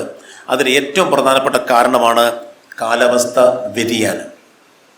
അപ്പൊ നോക്കൂ, എത്രയോ ലക്ഷം വർഷങ്ങൾക്ക് മുമ്പ് കാലാവസ്ഥ വ്യതിയാനം മൂലം മനുഷ്യനില്ലാത്ത സമയത്ത് തന്നെ ഭൂമി മറ്റൊരു പ്രദേശമായി മാറുന്നതിന് മുമ്പുള്ള ഒരു ഗ്രേറ്റ് ഡൈയിങ് സംഭവിച്ചൊരു കാലഘട്ടമാണ് പെർമിയൻ കാലഘട്ടം എന്ന് പറയുന്നത്. പിന്നീട് അങ്ങോട്ട് വന്ന ഒരു കാലഘട്ടമാണ് മെസോസോയിക് കാലഘട്ടം. അത് വളരെ രസകരമായ ഒരു കാലഘട്ടമാണ്. കാര്യം ഈ സമയത്താണ്, അത് ഏകദേശം 252 മില്യൺ വർഷങ്ങൾക്ക് മുമ്പാണ്. ഈ സമയത്താണ് ഈ ദിനോസറുകളുടെ ഉദയം ഉണ്ടാകും. ദിനോസറുകളുടെ ഉദയം. ആ സമയത്ത് തന്നെ ഒരു ജുറാസിക് കാലഘട്ടം എന്ന് വിളിക്കുന്ന ഒരു കാലഘട്ടം നമുക്കുണ്ട്. നമ്മൾ ജുറാസിക് പാർക്ക് എന്ന് പറയുന്ന സിനിമ. ജുറാസിക് കാലഘട്ടത്തിലാണ് ദിനോസറുകളെ ഏറ്റവും വലിയ ശക്തി കേന്ദ്രങ്ങളും അധികാര ദുർഗങ്ങളും ഒക്കെ ആയിട്ട് മാറുന്നത്. ദിനോസറുകൾ ഭരിക്കുന്ന ഒരു കാലഘട്ടം, ദിനോസറുകളുടെ ആധിപത്യം എന്ന് വേണമെങ്കിൽ നമുക്ക് വിളിക്കാം. ഇതെല്ലാം കഴിഞ്ഞു വരുന്ന 66 മില്യൺ വർഷങ്ങൾക്ക് മുമ്പുള്ള മറ്റൊരു കാലഘട്ടത്തിലാണ്, അതിൻ്റെ ഒരു അറ്റത്താണ് നമ്മൾ ഇന്ന് ജീവിക്കുന്നത്. അതാണ് സെനോസോയിക് കാലഘട്ടം. സെനോസോയിക് കാലഘട്ടം ജീവന്റെ വൈവിധ്യവൽക്കരണം സംഭവിച്ച ഏറ്റവും പ്രധാനപ്പെട്ട കാലഘട്ടമാണ് സെനോസോയിക് കാലഘട്ടം. സസ്തനികളും പുൽമേടുകളും വ്യാപിച്ച കാലഘട്ടമാണ്. മാമൽസും ഗ്രാസ് ലാൻഡ്സും എക്സ്പാൻഡ് ചെയ്തൊരു കാലഘട്ടമാണ് സെനോസോയിക് കാലഘട്ടം. അതിന് തൊട്ട് താഴെ വരുന്ന ഒരു പുതിയ കാലഘട്ടമുണ്ട്. അവിടെയാണ് ആദിമ മനുഷ്യരുടെ വരവ്, ഹോമിനിൻസ് എന്ന് നമ്മൾ പറയുന്ന ആദിമ മനുഷ്യരുടെ വരവ്. ആ കാലഘട്ടത്തിൽ പറയുന്ന പേരാണ് നിയോജീൻ കാലഘട്ടം. എനിക്കറിയാം ഇതിങ്ങനെ ഒരു എൻസൈക്ലോപീഡിയ കേൾക്കുന്ന പോലെ നിങ്ങൾക്ക് കേൾക്കാൻ ബുദ്ധിമുട്ടുണ്ടെന്ന് അറിയാം. പക്ഷെ എങ്കിലും ആന്ത്രോപോസിനിലേക്ക് നമുക്കൊന്ന് പോകേണ്ടതുകൊണ്ടാണ് ഇതൊക്കെ പറഞ്ഞത്. അപ്പൊ ഈ നിയോജീൻ കാലഘട്ടത്തിലാണ് അമിതമായ രീതിയിലുള്ള പുൽമേടുകളുടെ വ്യാപനം, ആധുനിക പാരിസ്ഥിതിക സംവിധാനങ്ങൾക്കൊന്ന് ഉതകുന്ന രീതിയിൽ അതുപോലെയൊക്കെ തോന്നിക്കത്തക്ക രീതിയിലുള്ള ഭൂപ്രദേശങ്ങൾ ഉണ്ടായി വന്ന കാലഘട്ടമാണ് നിയോജീൻ കാലഘട്ടം. ആ നിയോജീൻ കാലഘട്ടം കഴിഞ്ഞ് നിങ്ങൾക്കറിയാം ഐസ് ഏജുകളെ കുറിച്ച് നമ്മൾ പഠിച്ചിട്ടുണ്ട്. ഐസ് ഏജുകളൊക്കെ കഴിഞ്ഞു വരുന്ന ഒരു കാലഘട്ടമാണ് നമ്മൾ ഇന്ന് നിൽക്കുന്ന കാലഘട്ടം. ആ കാലഘട്ടത്തിന്റെ പേരാണ് ഹോമോസാപ്പിയൻസിന്റെ ആധിപത്യം ഉറപ്പിച്ച കാലഘട്ടം നിങ്ങൾക്കറിയാം. ഏത് കാലഘട്ടമാണ്? ഹോളോസീൻ കാലഘട്ടം. ഈ ഹോളോസീൻ കാലഘട്ടത്തിലാണ് നമ്മൾ ഇന്ന് നിൽക്കുന്നത്. അപ്പൊ ഹോളോസീൻ കാലഘട്ടത്തിലേക്ക് നമ്മൾ ഇന്ന് വരുന്ന വഴിയിൽ ഭൗമശാസ്ത്രജ്ഞന്മാരും മറ്റു അന്തരീക്ഷ വിദഗ്ധന്മാരും ഒക്കെ പറയുന്ന ഒരു കാര്യമുണ്ട്. മനുഷ്യന് ജീവിക്കുവാൻ പറ്റിയ രീതിയിലുള്ള സ്ഥിര കാലാവസ്ഥ, സ്റ്റെബിലിറ്റി ഇൻ ക്ലൈമറ്റ്, ആ പോയിന്റാണ് നമ്മൾ നോട്ട് ചെയ്യേണ്ടത്. കാലാവസ്ഥയിലുള്ള സ്ഥിരത ഉണ്ടായ ഒരു കാലഘട്ടത്തിലാണ് മാനവ സംസ്കാരത്തിന്റെ വ്യാപനം സംഭവിക്കുന്നത്. അവിടെയാണ് സേപ്പിയൻസ് എന്ന് പറയുന്ന വർഗം ഭാവനയിലൂടെ പുതിയ പുതിയ കാര്യങ്ങൾ കണ്ടെത്തുന്നത്. ഹരാരിയുടെ പുസ്തകം വായിച്ചിട്ടുണ്ടെങ്കിൽ നിങ്ങൾക്ക് മനസ്സിലാവും. ഇങ്ങനെയാണ് സേപ്പിയൻസ്. ചിമ്പൻസികൾക്ക് 50 ചിമ്പൻസികൾക്ക് ഒരുമിച്ച് ചേർന്ന് ഒരു സാമ്രാജ്യം ഉണ്ടാക്കാൻ പറ്റില്ല. 150 കുരങ്ങന്മാർക്ക് ഒരുമിച്ച് ചേർന്ന് ഒരു ബാങ്ക് ഉണ്ടാക്കാൻ സാധിക്കത്തില്ല. 50 ചിമ്പൻസികൾക്ക് ഒരുമിച്ച് ചേർന്ന് മറ്റൊരു പ്രദേശത്തുള്ള ചിമ്പൻസികളെ ആക്രമിക്കാൻ ഒരു യുദ്ധ പദ്ധതി ഉണ്ടാക്കുവാനായിട്ട് സാധിക്കത്തില്ല. അവർക്ക് ചിന്തിക്കുവാനായിട്ട് സാധിക്കുന്നില്ല. അതുകൊണ്ട് ആ കൊഗ്നിറ്റീവ് റവല്യൂഷനെ ഏറ്റവും കൂടുതൽ ഉപയോഗപ്പെടുത്തിയ സേപ്പിയൻസ് ആ കാലഘട്ടത്തിൽ ഉണ്ടായി വന്നവരാണ് ഈ ഹോമോസേപ്പിയൻസ് എന്ന് പറയുന്ന ആൾക്കാർ. എന്ന് പറഞ്ഞാൽ നമുക്കറിയാം, ശരീരഘടന ആദ്യമായിട്ട് ആധുനിക മനുഷ്യന്റെ ശരീരഘടന ഉണ്ടായി വരുന്നു. അതായത് നമ്മളുടെ ആ ആൻസസ്റ്റേഴ്സ് ഉണ്ടായത് നിങ്ങൾക്ക് അറിയാവുന്നതല്ല, ഏകദേശം 2 ലക്ഷം വർഷങ്ങൾക്ക് മുമ്പാണ്. പക്ഷെ 20,000 വർഷങ്ങൾക്ക് മുമ്പാണ് അവര് മറ്റു പല പ്രദേശങ്ങളിലേക്കും ചരിത്രമില്ല എന്ന് പാശ്ചാത്യർ കരുതുന്ന ആഫ്രിക്കയിൽ നിന്ന് മൈഗ്രേഷൻ തുടങ്ങുന്നത്. അപ്പൊ നമ്മുടെ എല്ലാവരുടെയും പൂർവികർ ആഫ്രിക്കയിൽ നിന്നാണ് വന്നത്. ഈ രണ്ടാമത്തെ ഘട്ടത്തിൽ ആധുനിക മനുഷ്യൻ പരിണാമത്തിന്റെ വൈവിധ്യമാർന്ന ചുറ്റുപാടുകളുമായി ബന്ധപ്പെടുവാനും അതിനെ നോക്കി മനസ്സിലാക്കുവാനും അതിനെ അപഗ്രഥിക്കുവാനും മനസ്സിലായി. അങ്ങനെ മനുഷ്യന് ദക്കാർട്ട് പറയുന്ന രീതിയിലുള്ള ഘടനാപരമായ രീതിയിലുള്ള മെത്തഡിക്കലായിട്ടുള്ള ഒരു സംശയങ്ങൾ പലതും അവന്റെ മനസ്സിലേക്ക് വന്നു തുടങ്ങി. മെത്തഡിക്കൽ ഡൗട്ടിങ് എന്നാണ് പറയുന്നത്. ആ മെത്തഡിക്കൽ ഡൗട്ടിങ്ങിലാണ് ഒരു രീതിശാസ്ത്രം ഉണ്ടായി വരുന്നത്. സയൻസിന്റെ രീതിശാസ്ത്രം. ഫ്രാൻസിസ് ബേക്കൺ പറഞ്ഞതുപോലെ ഡെസർട്ടിൽ അല്ലെങ്കിൽ മരുഭൂമിയിൽ റോസ പുഷ്പത്തെ വിരിയിക്കേണ്ടവരാണ് മനുഷ്യർ എന്നാണ് പറയുന്നത്. മരുഭൂമിയിൽ റോസ പുഷ്പത്തെ വിരിയിക്കണമെന്നുണ്ടെങ്കിൽ നല്ല ബുദ്ധിമുട്ടുള്ള കാര്യമാണ്, അല്ലേ? അപ്പം അതിലേക്ക് വന്ന ഒരു ഇമാജിനേഷന്റെ ഒരു ഓവർഫ്ലോ, ഭാവനയുടെ ഒരു ഓവർഫ്ലോയിലാണ് സത്യത്തിൽ ഹ്യൂമൻ സിവിലൈസേഷൻ ഇന്ന് എക്സിസ്റ്റ് ചെയ്യുന്നത്. അതൊരു ഓവർഫ്ലോയാണ്, ഒരു ഫ്ലോ അല്ല. ആ ഓവർഫ്ലോയിലാണ് നമ്മൾ നദിയുടെ ഫ്ലോയെ തടസ്സപ്പെടുത്തുന്നത്. നമ്മുടെ ഓവർഫ്ലോ, നമുക്ക് കൂടുതൽ ഇലക്ട്രിസിറ്റി വേണം, നമുക്ക് കൂടുതൽ സുഖമായിട്ട് ജീവിക്കണം. അപ്പം നദിയുടെ സുഗമമായ ആ ഫ്ലോയെ നമ്മൾ തടസ്സപ്പെടുത്തും. ചാന്തോക്യ ഉപനിഷത്തിൽ പറയുന്ന പോലെ it is the duty of the river to keep flowing, ഒഴുകിക്കൊണ്ടിരിക്കുക എന്ന് പറയുന്നത് നദിയുടെ ഒരു ധർമ്മമാണ് എന്നാണ് പറയുന്നത്. പണ്ട് സുകുമാർ അഴീക്കോടിൻ്റെ അടുത്ത് ആരാണ്ട് ചോദിച്ചു, താങ്കൾ എപ്പോഴും ഇങ്ങനെ പ്രസംഗിച്ചുകൊണ്ടിരിക്കുകയാണല്ലോ, വല്ലപ്പോഴും ചോദിച്ചപ്പോൾ അദ്ദേഹം പറഞ്ഞു, ഞാനിങ്ങനെ പ്രസംഗിച്ചുകൊണ്ട് വിശ്രമിക്കുന്ന ഒരാളാണ് എന്ന് പറയും. അപ്പോൾ അത് ഒരു ഉദാഹരണം പറഞ്ഞു, ആകാശവും പുഴയും തമ്മിലുള്ള വ്യത്യാസം. പുഴയോട് ആകാശം ചോദിച്ചു, എന്താണ് ഏത് സമയത്ത് ഇങ്ങനെ ഒഴുകിക്കൊണ്ടിരിക്കുന്നതെന്ന് ചോദിച്ചു. നിങ്ങൾക്ക് ഇച്ചിരി വിശ്രമിക്കണ്ടേ, എന്നെ നോക്കിപ്പടിക്കും, ഞാനിടയ്ക്ക് വിശ്രമിക്കുന്നുണ്ടല്ലോ എന്ന് പറഞ്ഞു. അപ്പോൾ പുഴ പറഞ്ഞു, ഞാൻ ഒഴുകിക്കൊണ്ട് വിശ്രമിക്കുവാനാണ് ആഗ്രഹിക്കുന്നത്. ആ സ്ഥിതിയിൽ നിന്നും NS മാധവൻ മനോരമയിൽ പണ്ടെഴുതിയൊരു കാര്യം ഞാൻ ഓർക്കുകയാണ്. ആലുവയിലെ മണപ്പുറത്ത് ചെന്നിട്ട് ചിതാഭസ്മം പുഴയിലേക്ക് എറിയുവാനായിട്ട് പൂജാരി പറയുന്ന സമയത്ത് നേരെ പെരിയാറിനെ നോക്കിയിട്ട് എവിടെയാണ് പുഴയെന്ന് അന്തിച്ച് നിൽക്കുന്ന ആളോട് പൂജാരി പറയുകയാണ്, പുഴയാണെന്ന് വിചാരിച്ചങ്ങ് എറിഞ്ഞോളൂ എന്നാണ് പറയുന്നത്. നിങ്ങളത് പുഴയാണെന്ന് വിചാരിച്ചങ്ങ് എറിഞ്ഞോളൂ എന്നാണ് പറയുന്നത്. അപ്പം മനുഷ്യന്റെ ഭാവനയുടെ ഇങ്ങേ അറ്റത്ത് പുഴയില്ലാതിരിക്കെ പുഴയുണ്ട് എന്ന് ഭാവന കാണേണ്ട ഒരു പ്രത്യേക കാലഘട്ടത്തിലാണ് നമ്മൾ ഇന്ന് വന്നെത്തിയിരിക്കുന്നത്. പുഴയില്ലെങ്കിൽ നിങ്ങൾ പുഴയെ ഭാവന കാണുക. ഭാരതപ്പുഴയുടെ മുകളിലൂടെ പോകുന്ന സമയത്ത് നിങ്ങൾക്ക് മിക്കവാറും ഭാരതപ്പുഴയെ ഭാവനയിൽ മാത്രമേ കാണുവാനായിട്ട് സാധിക്കത്തുള്ളൂ. അറിയാമല്ലോ അതിൻ്റെ കാര്യം എന്താണെന്നുള്ളത്, അല്ലേ? കാര്യം ഭാരതപ്പുഴ ഇതാണോ എന്ന അന്തം വിട്ട് ആൾക്കാർ നോക്കാറുണ്ട്. ഇങ്ങനെ ട്രെയിനിൽ പോകുമ്പോൾ ഭാരതപ്പുഴ കാണുമ്പോൾ വലിയ ഒരു മരുഭൂമി പോലെ തോന്നിക്കത്തക്ക രീതിയിലുള്ള ഒരു ഭാരതപ്പുഴ. ഇത് അടിസ്ഥാനപരമായ മനുഷ്യനെ ഒരു പ്രത്യേക രീതിയിലുള്ള യുഗത്തിൽ എത്തിച്ചിരിക്കുകയാണ്. എൻ്റെ തന്നെ ഒരു നിഗമനത്തിൽ നിങ്ങൾ തന്നെ ഒരു മെഷീനായി, ഗാഡ്ജറ്റായി മാറിയ ഒരു കാലഘട്ടത്തിലാണ് നിങ്ങൾ ഇന്ന് നിൽക്കുന്നത്. നിങ്ങൾ തന്നെ ഒരു മെഷീനായിട്ട് മാറിയിരിക്കുകയാണ്. ആ മെഷീൻ്റെ ചില സംഗതികളൊക്കെ നമ്മുടെ ശരീരത്തിൽ കയറുന്നുണ്ട്. പ്ലാസ്റ്റിക് ഹ്യൂമൻ എന്നൊക്കെ പറയുന്നത് പോലെ, അല്ലേ? മെഡിക്കൽ ഡോക്ടേഴ്സ് ഇരിക്കുന്നതുകൊണ്ട് അതിനെക്കുറിച്ച് പറയുമായി. പ്ലാസ്റ്റിക് മനുഷ്യൻ്റെ ശരീരത്തിനുള്ളിലേക്ക് കയറുന്നുണ്ട്. പല രീതിയിലും പ്ലാസ്റ്റിക് എക്യുപ്മെന്റ്സ് നമ്മുടെ ശരീരത്തിലേക്ക് കയറുന്നുണ്ട്. അപ്പം നമ്മൾ തന്നെ ഒരു പ്ലാസ്റ്റിക് ആയിട്ട് മാറുന്നുണ്ട്. എത്രയോ കണക്കൊക്കെ പറയുന്നുണ്ട്. ഒരു വർഷം നമ്മൾ കൺസ്യൂം ചെയ്യുന്ന പ്ലാസ്റ്റിക്കിന് ATM കാർഡിന്റെ വലിപ്പം ഉണ്ടെന്നുള്ള കണക്കൊക്കെ കൃത്യമായിട്ട് ഓർക്കുന്നില്ല. ഒരു ATM കാർഡിന്റെ വലിപ്പത്തിൽ പ്ലാസ്റ്റിക് നമ്മൾ അകത്തേക്ക് കയറ്റുന്നുണ്ടെന്നാണ് പറയുന്നത്. അപ്പം മനുഷ്യന്റെ സ്വഭാവത്തിൽ ഒരു പ്ലാസ്റ്റിസൈസേഷൻ, പ്ലാസ്റ്റിക് ഹ്യൂമൻ എന്നൊക്കെ പറയുന്ന രീതിയിലുള്ള വാദങ്ങളൊക്കെ നടന്നുകൊണ്ടിരിക്കുകയാണ്. ഇപ്പം എവിടെ ചെന്ന് കഴിഞ്ഞാലും നിങ്ങൾക്ക് റോബോട്ടുകളെ കാണാനായിട്ട് സാധിക്കും. കാര്യത്താത്ത ആശുപത്രി ചെന്ന് കഴിഞ്ഞാൽ നിങ്ങൾക്ക് വഴി കാണിക്കാനായിട്ട് മനുഷ്യരാരില്ല. ഇപ്പോൾ ഒരു റോബോട്ടുണ്ട്, നിങ്ങൾക്ക് എങ്ങോട്ട് പോകണം, OP-യിലേക്ക് പോകണം എന്ന് പറഞ്ഞു കഴിഞ്ഞാൽ റോബോട്ടുണ്ട്. ഏറ്റവും യാഥാസ്ഥിതികരാണെന്ന് നമ്മൾ ധരിക്കുന്ന സൗദി അറേബ്യയാണ് റോബോട്ടിന് ആദ്യ പൗരത്വം നൽകുന്നത്, സോഫിയ. അങ്ങനെ ഇന്ന് മനുഷ്യൻ ഗാഡ്ജറ്റുകൾക്ക് വിധേയപ്പെട്ടുകൊണ്ടിരിക്കുകയാണ്. എൻ്റെ ഫോൺ കുറച്ച് സമയത്തേക്കാണെങ്കിൽ ഞാൻ എൻ്റെ വൈഫിൻ്റെ അടുത്ത് കൊടുത്തിരിക്കുകയാണ്. അതിൻ്റെ ഒരു വിഷമം എനിക്കുണ്ട്. കാര്യം എന്താണെന്ന് ചോദിച്ചു കഴിഞ്ഞാൽ ആ ഫോൺ എൻ്റെ അടുത്ത് ഇല്ലാത്തതിൻ്റെ ഒരു സുഖക്കുറവ് എനിക്ക് സംഭവിക്കുന്നു.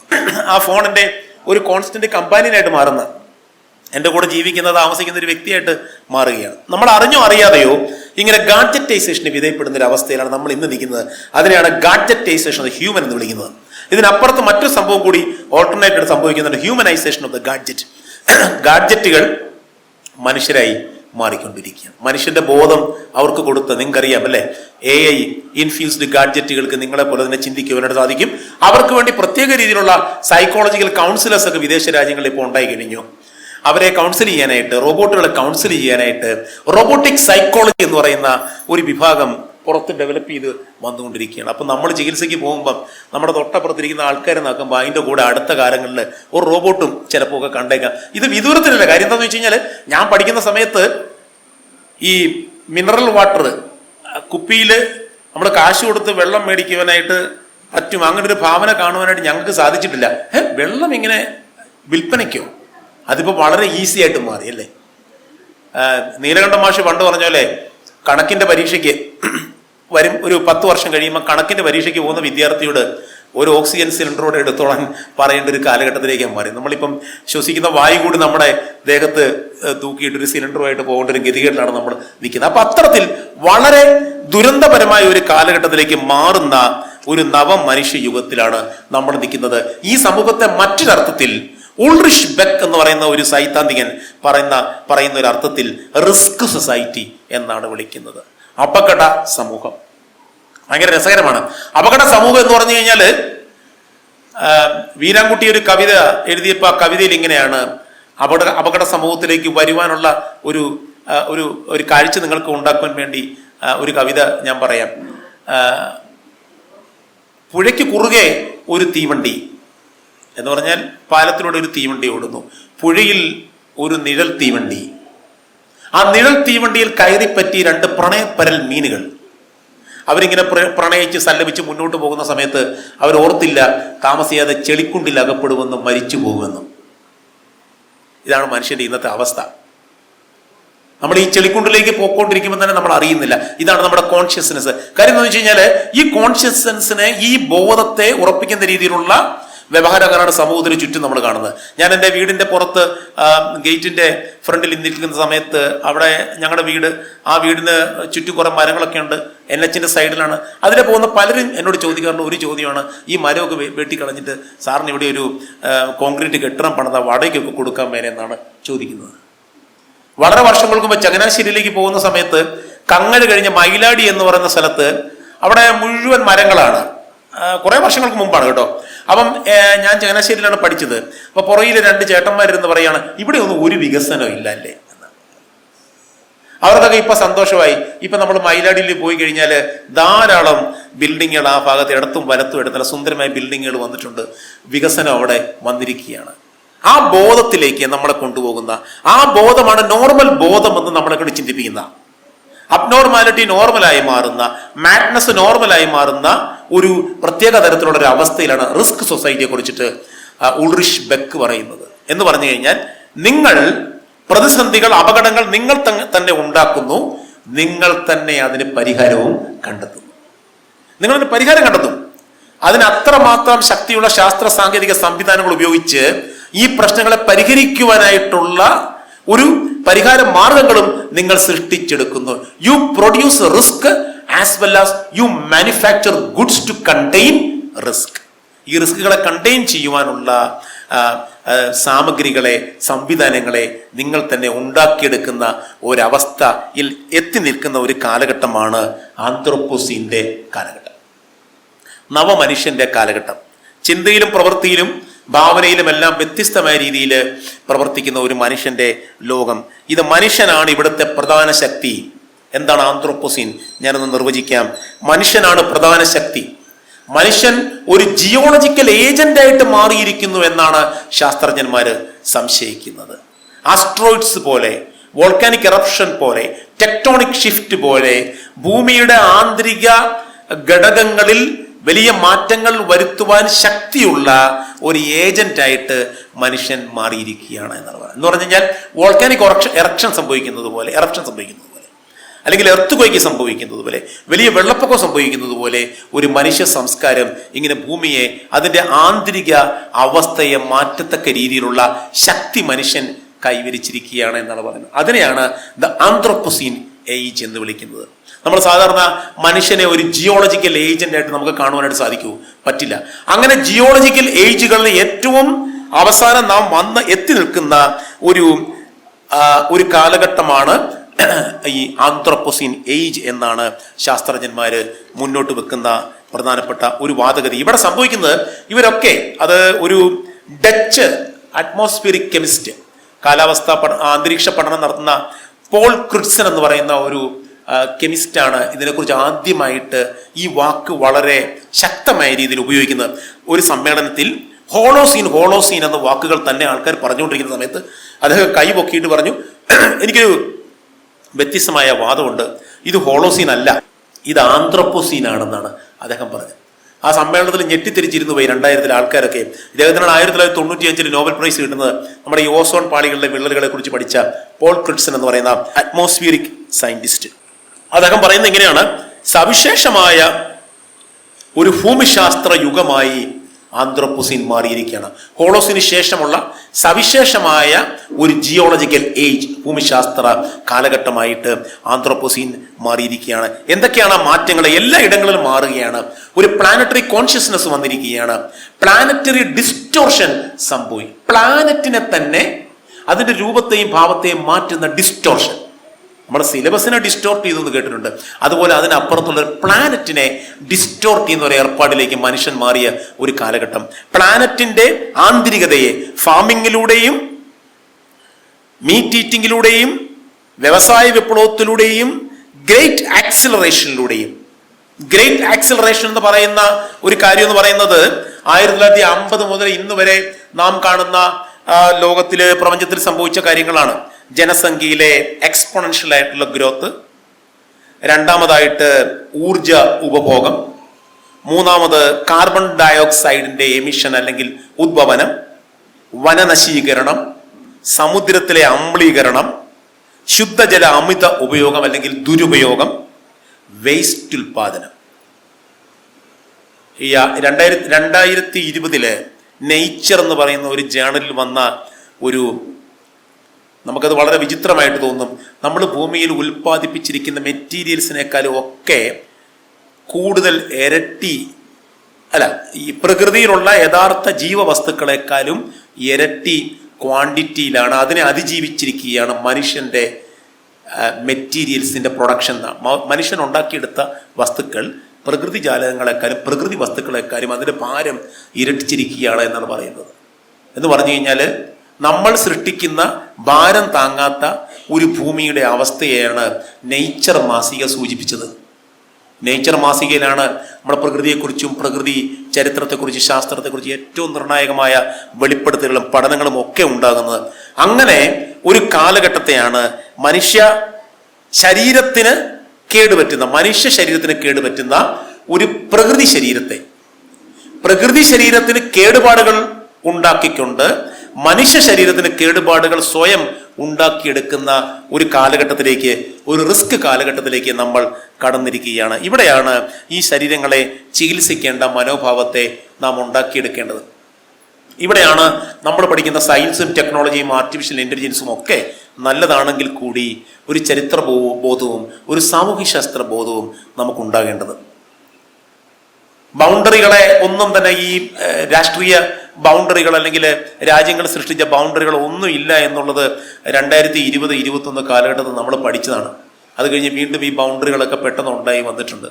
അങ്ങനെ ഒരു ബൗണ്ടറി ഇല്ലാത്ത ഒരു കാലഘട്ടം, ആ ബൗണ്ടറി ഇല്ലാത്ത കാലഘട്ടം എന്ന് പറഞ്ഞു കഴിഞ്ഞാൽ എല്ലാവർക്കും തുല്യതയും സന്തോഷവും സമൃദ്ധിയും ഉണ്ടാകുന്ന കാലഘട്ടമല്ല, തുല്യമായിട്ട് എല്ലാവർക്കും അപകടം കിട്ടുന്ന ഒരു കാലഘട്ടം. തുല്യമായിട്ട് the equitable distribution of all the dangers manufactured by the human civilization. മാനവ സംസ്കാരം ഉണ്ടാക്കുന്ന എല്ലാ രീതിയിലുള്ള അപകടങ്ങളും തുല്യമായിട്ട് വീതിക്കുന്ന ഒരു സംസ്കാരം. പക്ഷെ അതിനിടയ്ക്കും ആ തുല്യത്തിനും വേറെ പ്രശ്നമൊക്കെ ഉണ്ട് കേട്ടോ. കാശുള്ള ആൾക്കാർക്ക്, അഫ്ലുവൻ്റ് ആയിട്ടുള്ള ആൾക്കാർക്ക് അവർക്ക് ഇതിൽ നിന്ന് കുറച്ചു കാലത്തേക്കൊക്കെ മാറി നിൽക്കാം. പക്ഷെ അധിക കാലത്തേക്ക് അവർക്ക് മാറി നിൽക്കുവാനായിട്ട് സാധിക്കത്തില്ല. കാരണം ഈ ഡെമോക്രസി പോലെയാണ് ഈ രീതിയിലുള്ള ഒരു പൊല്യൂഷൻ സംഭവിക്കുന്നത്. Death is the greatest democrat എന്ന് പറയുന്ന പോലെ ഏറ്റവും അവസാനം എല്ലാവരും ഇതിന് വിധേയപ്പെടുന്ന ഒരു അവസ്ഥയിലേക്ക് മാറും എന്നതാണ് പാരിസ്ഥിതിക ശാസ്ത്രജ്ഞന്മാരും പാരിസ്ഥിതിക ചരിത്രകാരന്മാരും മറ്റ് ബുദ്ധിജീവികളും ഒക്കെ നമ്മളെ ഉത്ബോധിപ്പിക്കുന്ന ഒരു കാലഘട്ടം. അപ്പം ഈ ആന്ത്രോപോസിൻ കാലഘട്ടത്തിൽ ഇതൊക്കെ സംഭവിച്ചു. ഞങ്ങൾക്കറിയാമല്ലോ ഇതിങ്ങനെ സംഭവിക്കുന്നുണ്ട്, ഞങ്ങൾക്കറിയാം. പക്ഷെ ഇതെങ്ങനെ നേരിടും, ഇതിനെ എങ്ങനെ നമ്മൾ ഇതിനെ കണ്ടെയ്ൻ ചെയ്യും, ഇതിനെതിരെ എന്ത് റെസൊല്യൂഷൻ നമുക്ക് ഉണ്ടാക്കിയെടുക്കാൻ സാധിക്കും എന്ന് ചോദിച്ചു കഴിഞ്ഞാൽ ഏറ്റവും പ്രധാനമായ റെസൊല്യൂഷൻ ഉണ്ടാക്കിയെടുക്കേണ്ടത് നമ്മുടെ മനോഭാവ മാറ്റത്തിൽ തന്നെയാണ്.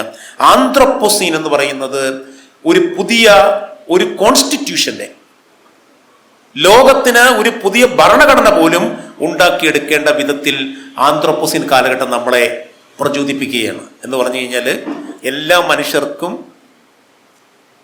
സുരക്ഷയോടുകൂടി സന്തോഷത്തോടുകൂടി ആരോഗ്യത്തോടുകൂടി ജീവിക്കുവാനുള്ള ജനാധിപത്യപരമായ രീതിയിലുള്ള ഒരു കോൺസ്റ്റിറ്റ്യൂഷൻ ഈ ലോകത്താകമാനം ഉണ്ടാകണം എന്നുള്ളതാണ് ഇപ്പോൾ ചിന്തകര് പറയുന്നത്. ഒരു ഗ്ലോബൽ കോൺസ്റ്റിറ്റ്യൂഷൻ, ഒരു എൻവിറോൺമെന്റൽ കോൺസ്റ്റിറ്റ്യൂഷൻ, എല്ലാവരുടെയും ആരോഗ്യവും എല്ലാവരുടെയും സമാധാനവും ഉൾക്കൊള്ളുന്ന ഒരു കോൺസ്റ്റിറ്റ്യൂഷൻ. ഇപ്പൊ കോൺസ്റ്റിറ്റ്യൂഷൻ എന്ന വാക്കിന്റെ അർത്ഥം ഒരു കോൺസ്റ്റിറ്റ്യൂഷനാലിറ്റി ഉണ്ടെന്നാണ് പറയുന്നത്. ഇത്തരത്തിലുള്ള ആന്ത്രോപോസിനെ നമ്മൾ അങ്ങനെ ചിന്തിക്കണം എന്നാണ് പറയുന്നത്. നമ്മൾ നമ്മുടെ ഒരു സുരക്ഷ, നമ്മുടെ രക്ഷ മാത്രമല്ല ചിന്തിക്കേണ്ടത്, മറ്റുള്ളവരുടെ രക്ഷ കൂടി ചിന്തിക്കണം എന്നുള്ളതല്ലേ സത്യത്തിൽ ഭരണഘടന നമ്മോട് പറയുന്നത്.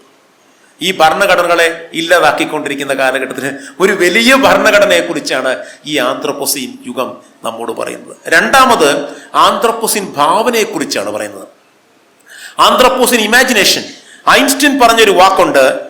ഐൻസ്റ്റീൻ ഇങ്ങനെ പറയുന്നോണ്ട് നമുക്കറിയില്ല. ഐൻസ്റ്റീൻ നിങ്ങളൊക്കെ ചിലെങ്കിലും വായിച്ചു കാണും. Imagination is more important than knowledge. ജ്ഞാനത്തിനപ്പുറത്താണ് ഭാവന നിൽക്കുന്നത്. ശാസ്ത്രജ്ഞന്മാർ സംഭവിക്കത്തില്ല. കാരണം അവരുടെ ഇമാജിനേഷൻ നെഹ്റു പറഞ്ഞ പോലെയാണല്ലോ, അല്ലെ? ഏറ്റവും പ്രധാനപ്പെട്ട ശാസ്ത്രീയ പരീക്ഷണങ്ങൾ നടത്തിയതിന് ശേഷം മറ്റ് റിച്വൽസിലും മറ്റ് അനാചാരങ്ങളിലും ഒക്കെ ചെന്ന് കഴിയുമ്പോഴാണ് അവരുടെ ശാസ്ത്രീയത നമുക്ക് മനസ്സിലാകുന്നത്, അവരുടെ ഇമാജിനേഷൻ എത്രമാത്രം ഉണ്ട് എന്നുള്ളത്. അപ്പൊ ആ ശാസ്ത്രത്തിന് അപ്പുറത്ത് നിൽക്കുന്ന ഒരു ഇമാജിനേഷൻ ഉണ്ട്. ആ ഇമാജിനേഷനാണ് വേണ്ടതെന്നാണ് ഐൻസ്റ്റീൻ പറയുന്നത്. Imagination is more important than knowledge. Four knowledge is limited, whereas imagination embraces the entire world, stimulating progress, giving birth to evolution.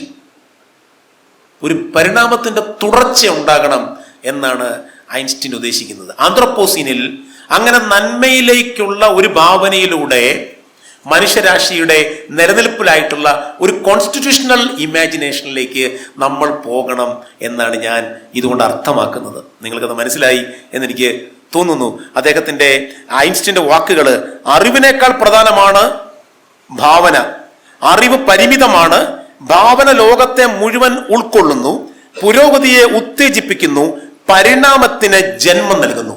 It gives birth to evolution. Continuous ആയിട്ടുള്ള ഒരു എവല്യൂഷൻ. ആ എവല്യൂഷന്റെ നിയന്ത്രണം ഇന്ന് മനുഷ്യന്റെ കയ്യിലാണ് എന്നാണ് ഞാൻ പറയുവാൻ ആഗ്രഹിക്കുന്നത്. ഈ എവല്യൂഷന്റെ ഇനി അങ്ങോട്ട് മുന്നോട്ട് പോകുന്ന പരിണാമത്തിന്റെ നിയന്ത്രണം നമ്മുടെ കയ്യിലാണ്. കാരണം നമ്മുടെ പരിണാമത്തിൽ സാങ്കേതിക സംവിധാനങ്ങൾ കൂടി വന്ന് കയറിയിരിക്കുകയാണ്. നമ്മുടെ ഭാവനയിലും നമ്മുടെ നോട്ടത്തിലും നമ്മുടെ എടുപ്പിലും നമ്മുടെ ജീവിതത്തിലും നമ്മുടെ എല്ലാ രീതിയിലുള്ള വ്യവഹാരങ്ങളിലും സാങ്കേതിക സംവിധാനങ്ങൾ ഇരച്ചു കയറി വന്നിരിക്കുന്ന സമയത്ത് പുതിയൊരു ഭാവന ലോകത്തെ സൃഷ്ടിച്ചെടുക്കുക എന്നുള്ളതാണ് മനുഷ്യന്റെ ബുദ്ധിപൂർവമായിട്ടുള്ള ഭാവന എന്നാണ് ഐൻസ്റ്റീൻ അന്ന് പറഞ്ഞത്. ഇന്ന് അതിൻ്റെ ഒരു സെക്കൻഡ് റീഡിങ്ങിൽ എനിക്ക് തോന്നുന്നത് അതുപോലെയാണ്. ഇനിയും വീണ്ടും ഉണ്ടാകണം. ആന്ത്രോപോസീനിൽ സംഭവിക്കേണ്ടത് പുതിയ രൂപ സംവിധാനങ്ങൾ ഉണ്ടാകണം എന്നാണ് പറയുന്നത്. ആന്ത്രോപോസീനിൽ ഞാൻ കഴിഞ്ഞ ദിവസം രാജൻ ഗുരുക്കളുമായിട്ട് സംസാരിച്ച സമയത്ത് ഞാൻ ചോദിച്ചു, സാറേ നമ്മുടെ കോളേജുകളിലൊക്കെ ലൈബ്രറികളുണ്ട്, ഈ ലൈബ്രറികളൊക്കെ കണ്ടു കഴിഞ്ഞാൽ എങ്ങനെയാണെന്ന് ചോദിച്ചു കഴിഞ്ഞാൽ റെയിൽവേ സ്റ്റേഷൻ പോലെയാണ്, അതിങ്ങനെ വരാന്ത പോലെ ഇങ്ങനെ കിടക്കുകയാണ്. അവിടെ കയറി ഇരുന്ന് കഴിഞ്ഞാൽ വായിക്കാൻ യാതൊരു താല്പര്യം. ഒന്നുകിലും റെയിൽവേ സ്റ്റേഷൻ്റെ പ്ലാറ്റ്ഫോം പോലെ, ഒഴിഞ്ഞ റെയിൽവേ സ്റ്റേഷൻ്റെ പ്ലാറ്റ്ഫോം, അല്ലെങ്കിൽ എന്താണ് ലൈബ്രറിയിൽ നമുക്ക് കാണുവാൻ സാധിക്കുന്ന ഒരു ഗുഹ പോലുള്ള ചില മുറികൾ, അവിടെ നമുക്ക് വായിക്കാൻ പറ്റുന്നില്ല. അപ്പോൾ കുട്ടികളൊക്കെ ധാരാളം പുറത്തേക്ക് പോകുന്നുണ്ട്. അപ്പോൾ നമ്മുടെ ഈ ആന്ത്രപ്പോസീൻ കാലഘട്ടത്തിൽ നമ്മളൊന്ന് ചിന്തിക്കുകയാണെങ്കിൽ ഒരു കാര്യം നമ്മുടെ ചിന്തയിലേക്ക് വരും. നമ്മുടെ രൂപ സംവിധാനങ്ങൾ, നമ്മുടെ ആർക്കിടെക്ചറിൻ്റെ മാറ്റം, അവിടെ പോലും ഒരു കുടമാറ്റ ചിന്ത ഉണ്ടാകണം എന്നുള്ളതാണ്. ചില രീതിയിലുള്ള ചിന്തകളൊക്കെ വരുന്നുണ്ട്. അങ്ങനെയുള്ള ചെറിയ ചില ലൈബ്രറികളൊക്കെ ഉണ്ടായി വരുന്നുണ്ട്. വിദേശ രാജ്യങ്ങളിലൊക്കെ നമ്മൾ ലൈബ്രറി ചെന്ന് കഴിഞ്ഞാൽ അവിടെ ഒരാൾക്ക് വേണമെങ്കിൽ റിക്ലൈനിങ് ചെയറിൽ കിടന്ന് വായിക്കാനുള്ള സംവിധാനങ്ങൾ പോലും ഉണ്ട്. കാര്യം ഏത് രീതിയിലും വായനയെ പ്രൊമോട്ട് ചെയ്യുക എന്നുള്ളതാണ് ഉദ്ദേശിക്കുന്നത്. അപ്പം ആന്ത്രപ്പോസീന് പുതിയ രൂപഘടന ഉണ്ടാകണം, ആന്ത്രപ്പോസീന് പുതിയ രീതിയിലുള്ള കെട്ടിടങ്ങൾ ഉണ്ടാകണം, ആന്ത്രപ്പോസീന് പുതിയ രീതിയിലുള്ള റോഡുകളും പാലങ്ങളും ഉണ്ടാകണം എന്നൊരർത്ഥമാണ് ആന്ത്രപ്പോസീന്റെ വക്താക്കൾ മുന്നോട്ട് വെക്കുന്നത്. അവിടെയാണ് മറ്റൊരു ഇമാജിനേഷൻ നമുക്ക് കൊണ്ടുവരാനായിട്ട് സാധിക്കുന്നത്. അവസാനമായിട്ട് ആന്ത്രപ്പോസീന് പുതിയ പാഠ്യപദ്ധതികൾ ഉണ്ടാകണം. നമ്മുടെ പാഠ്യപദ്ധതികളിൽ അല്ലെങ്കിൽ സിലബസുകളിൽ ഈ ആന്ത്രപ്പോസീൻ ഏജിനെ മനസ്സിലാക്കിക്കൊണ്ടുള്ള, ഇനിയും നമ്മുടെ നിലനിൽപ്പിനെ മനസ്സിലാക്കിക്കൊണ്ടുള്ള, സർവൈവലിനെ മനസ്സിലാക്കിക്കൊണ്ടുള്ള സയൻസിനെയും സാമൂഹ്യ ശാസ്ത്രത്തെയും സൃഷ്ടിക്കുവാനായിട്ട് അക്കാദമിക പണ്ഡിതന്മാർക്കും സാധിക്കണം. ഇത് സത്യത്തിൽ ഞാനിവിടെ പറയുന്നത് ബാലചന്ദ്രന്റെ പേടി എന്ന കവിത നമ്മോട് പറയുന്നതും ഇത് തന്നെ ആണ്. അതുകൊണ്ടാണ് ഞാൻ ആദ്യം ആ കവിത ഉദ്ധരിച്ചുകൊണ്ട് ഞാൻ എൻ്റെ പ്രഭാഷണം തുടങ്ങുന്നത്.